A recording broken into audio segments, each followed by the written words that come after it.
हरियाली तीज पर क्या करें? विवाहित जीवन को खुशहाली लाने के लिए हरियाली तीज पर माता पार्वती और शिव का, महादेव का पूजन किया जाता है।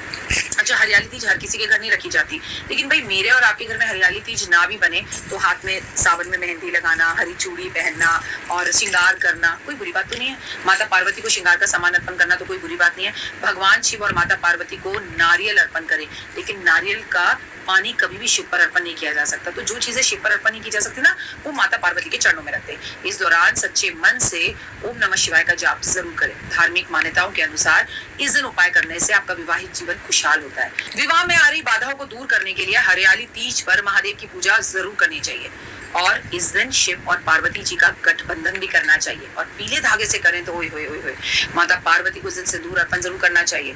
मान्यता के अनुसार ऐसा करने से आपकी अगर मैरिज लाइफ में बहुत प्रॉब्लम आ रही है ना जीवन साथी के साथ, तो वो सब कुछ खत्म हो जाती है और अगर आप कुंवारी हैं तो जीवन साथी आपको जल्दी मिल जाता है, उसके योग बन जाते हैं। हरियाली तीज के दिन भगवान की पूजा जरूर, आराधना अर्चना करें। हरियाली तीज के दिन एक दिन पहले ही व्रत रखना चाहिए। महिलाओं को या कन्याओं को सात्विक आहार लेना चाहिए, हाथों में मेहंदी लगानी चाहिए, हरी चूड़ियां पहननी चाहिए, अपनी सहेलियों को हरी चूड़ियां देनी चाहिए, अपनी सहेलियों को श्रृंगार का सामान देना चाहिए।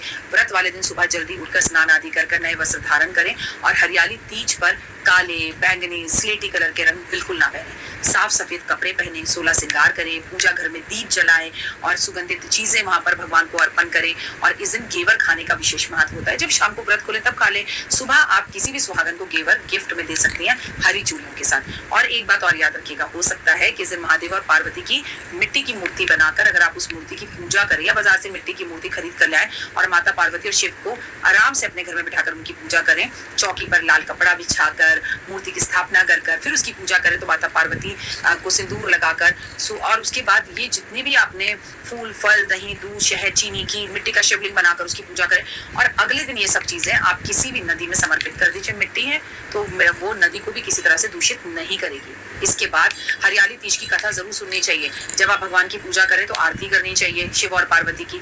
और बड़ी आपसे उम्र में जो महिलाएं हैं उनको हमेशा अपने से बड़ी, मतलब हमारे से जो उम्र में बड़ी महिलाएं सुहागन है, उनके पैर छूकर आशीर्वाद लेना चाहिए। ये व्रत आपको अपनी सासू माँ की मर्जी से रखना चाहिए। अगर आपकी सासू माँ की मर्जी ना हो तो आपको ये व्रत नहीं रखना चाहिए। लेकिन हाँ, आप झूला झूल सकती हैं, घेवर खा सकती हैं, तैयार हो सकती हैं, सहेलियों के साथ मस्ती कर सकती हैं।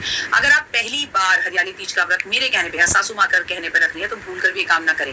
अगर आप पहली बार हरियाली तीज का व्रत रख रही हैं तो ये व्रत निराहार निर्जल ही होगा, यानी कुछ ना खा सके तो बेहतर होगा। शाम की संध्या की पूजा कर आप खा सकते हैं, लेकिन कई लोग इसे जल के साथ रखते हैं, कई निर्जल रखते हैं। जैसे आपकी सासू माँ परमिशन दे वैसा करिए।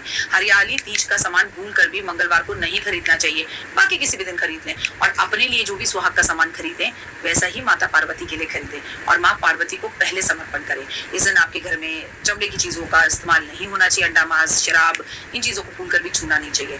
हरियाली तीज के दिन सुहागनों को मायके से जो भी सामान आता है उसे अपने सर माथे लगाकर मायके वालों को बहुत दुआएं देनी चाहिए। और हाँ, आपको हरियाली तीज पर अपनी बेटी के घर पर सामान भेजना भी चाहिए। हरियाली तीज वाले दिन काले कपड़े बिल्कुल नहीं पहनने, काली चूड़ियां नहीं पहननी और अपना सिंदूर हरियाली तीज वाले दिन किसी भी अपनी जेठानी, देवरानी, नंद या सहेली को नहीं देना।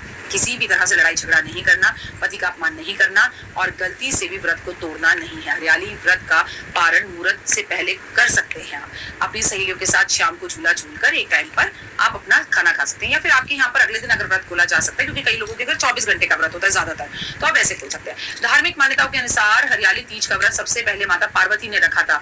इस व्रत के बाद उन्होंने भगवान शंकर को पति के रूप में पाया था और जिस दिन पाया था उस दिन तीज ही थी। तो एक तरीके से देखा जाए तो ये उनकी मैरिज एनिवर्सरी भी है।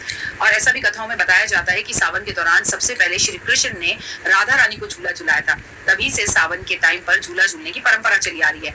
इस टाइम पर माएं अपनी बेटियों के ससुराल में झूला भी भेजती थी पहले समय में और बड़ा शुभ माना जाता था। अब तो ये रीति रिवाज खत्म हो गए। हम सोसाइटीज में रहते हैं, पेड़ होते ही नहीं, वरना आंगन में झूले डाले जाते थे और सारी महिलाएं लोक गीत गाकर झूला झूलती थी और ये बहुत अच्छा होता था। हरियाली तीज के दिन भगवान भोलेनाथ, माता पार्वती, श्री राम, सीता एक दूसरे को झूला झुलाते हैं। इसी वजह से तीज का त्योहार को झूला झूलने के बिना अधूरा ही माना जाता है। हरियाली तीज पर 3 बातों का त्याग करें। पहला महत्वपूर्ण बात, पति के साथ छल कपट बिल्कुल ना करें, उसे धोखा ना दे, पति के प्रति ईमानदार रहें और उससे अपनी सारी बातें शेयर करें और उसका अपमान ना करें। झूठा व्यवहार, पति के साथ बदतमीजी, सारी बातें बोलना या अपने मायके में अपने पति की सारी बातों को शेयर करना, तो इस व्रत का कोई फायदा नहीं। तीसरी बात, पर निंदा यानी कि दूसरों के पास जाकर अपने पति की बुराई करना और फिर इस व्रत को रखना ये बेकार है। तो आप सभी को आज के दिन की बहुत बहुत शुभकामनाएं। अपनी बेटी के घर भी हरियाली तीज का जो सामान होता है वो जरूर भेजें, और एक बार तीज शुरू हो जाए और आप बेटी से नाराज भी हो जाएं तो भी ये छोड़ा नहीं जाता। हुए आप सभी को डॉक्टर वाई राखी की तरफ से तीज की हार्दिक शुभकामनाएं। लाइक, सब्सक्राइब और शेयर जरूर।